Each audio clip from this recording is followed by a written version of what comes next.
दोस्तों हम लोग इस वक्त मौजूद हैं CI एक्सकॉन 2025 बेंगलोर में और यहाँ आए हुए हैं टाटा मोटर्स की पवेलियन में। हमारे साथ हैं राजेश कौल जी जो कि vice president and business head in trucks है। Sir first of all welcome to our channel. Sir पहला क्वेश्चन, टाटा मोटर्स के ट्रक्स छोटे सेगमेंट से लेके बड़े सेगमेंट्स में एक अच्छी खासी रेंज में ऑलरेडी मार्केट में मौजूद हैं, तो आज इस एक्सकॉन में टाटा किस तरह के नए प्रोडक्ट्स को लेकर के आया है? Thank you Parijat. रेंज में मौजूद हैं और उस रेंज से हम मार्केट लीडर हैं जी। ये आपने बताया, लेकिन ये जो सिचुएशन होती है, बिजनेस होता है, ये डायनेमिक होता है। राइट। इसको हर चीज में जो बदलाव हो रहा है, चाहे वो इंफ्रास्ट्रक्चर पुश हो, चाहे माइंस जो आज तक शैलो थी डीप रही हैं और डीप जा रही हैं, तो आज हम यहाँ पे लॉन्च किया है प्राइमा 3540.K ऑटो शिफ्ट। तो हमारा मानना है ये माइनिंग में एक डीप माइनिंग में ज़रूरत है कस्टमर की, बिकॉज हमने अपनी तरफ से टाटा ने कई सारे इनिशिएटिव्स लिए BS6 में जी। आपने देखा होगा हमने पावर टू वेट रेशियो बढ़ाया 6.7 लीटर द्वारा, जिसमें हमने 300 हॉर्स पावर शुरुआत में, पहले तो BS6 में 250 हॉर्स पावर, फिर 300 हॉर्स पावर, और अभी हमने जब AC इंट्रोड्यूस किया 320 हॉर्स पावर। लेकिन ये प्रोडक्ट जो है ये उसी कमिटमेंट को आगे लेके more power to weight ratio, तो अब पहली बार हम 8.5 लीटर इंजन जो कि 6.7 से 8.5 लीटर इंजन लाए हैं, 1800 न्यूटन मीटर टॉर्क है, 375 हॉर्स पावर है और AMT गियर बॉक्स है। तो मतलब ड्राइवर को सबसे कम फटीग होगा, तो उसका कंफर्ट ज्यादा मिलेगा, प्रोडक्टिविटी बढ़ेगी।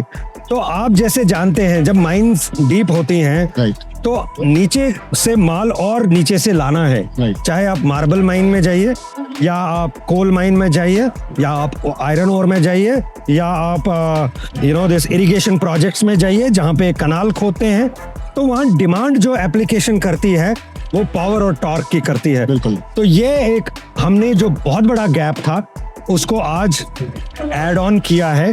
तो हमारा मानना है जो परफॉर्मेंस सीकर है, जो कस्टमर्स हमेशा परफॉर्मेंस को पहला उद्देश्य उनका होता है, दिमाग में पहला होता है, तो उनके लिए ये एक और आइसिंग ऑन द केक हो गया कि साहब हमारे पास ये ऑप्शन है, हम फ्यूचरिस्टिक हैं, कैबिन फ्यूचरिस्टिक कैबिन है, उसमें टेलीमैटिक्स है जो कि हमको लाइव इनसाइट्स देता है, उसमें ड्राइवर मॉनिटरिंग सिस्टम है, उसमें एडवांस ड्राइवर असिस्टेड सिस्टम्स हैं।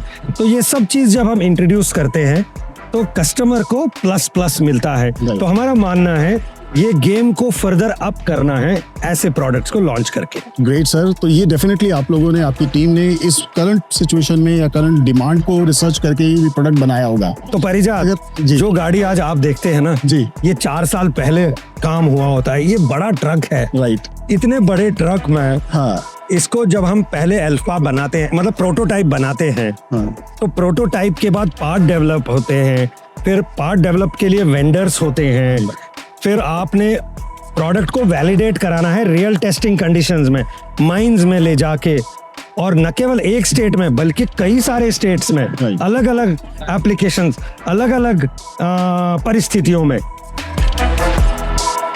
CNG में भी आप कुछ प्रोडक्ट लाए हैं और हमने सुना है EV में भी अब आपकी प्लानिंग चल रही है और EV में भी आपके प्रोडक्ट्स हैं। आप बगल में जाइए, हमने आज 28 टन का बैटरी इलेक्ट्रिक टिपर भी लॉन्च किया E-28K जी। तो ये हमारी कमिटमेंट है कि हम जैसे हमने उद्देश्य बनाया है अपना नेट जीरो 2045 में अचीव करना है, तो इसलिए न केवल आइस बल्कि ऑल्टरनेट फ्यूल में हम कौन कौन सा प्रोडक्ट लॉन्च करेंगे। तो बैटरी इलेक्ट्रिक भी है, CNG 28 टन टिपर भी है, LNG भी हमने पहले लॉन्च किया वो भी है, हाइड्रोजन आप जानते हैं गवर्नमेंट ऑफ इंडिया के साथ हम उसको हमारी कंपनी ने पार्टनर करके अभी ट्रायल चल रहे हैं जी, तो उसको भी वैलिडेट करना है, उसका भी इंफ्रास्ट्रक्चर तैयार करना है।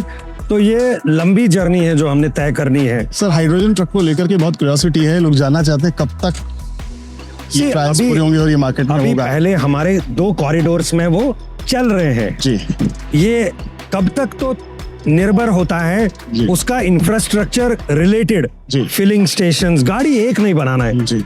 गाड़ी हजारों बनानी है, लाखों बनानी है, लाखों बेचनी है और रिपीट बेचनी है। Right. तो उसका लार्जर इंफ्रास्ट्रक्चर इन प्लेस होना चाहिए। जी।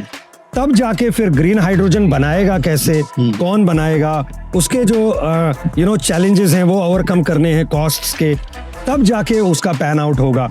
तो अभी शुरुआत है, हम हर उस सेक्टर या गवर्नमेंट के इनिशिएटिव्स हैं उसमें पार्टिसिपेट करेंगे। तो आपने बताया लीडर्स हैं, लीडर्स रहना है, तो इसलिए हमेशा कोई ना कोई इनोवेटिव सॉल्यूशंस लाएंगे। नमस्कार। Thank you so much. Thank you.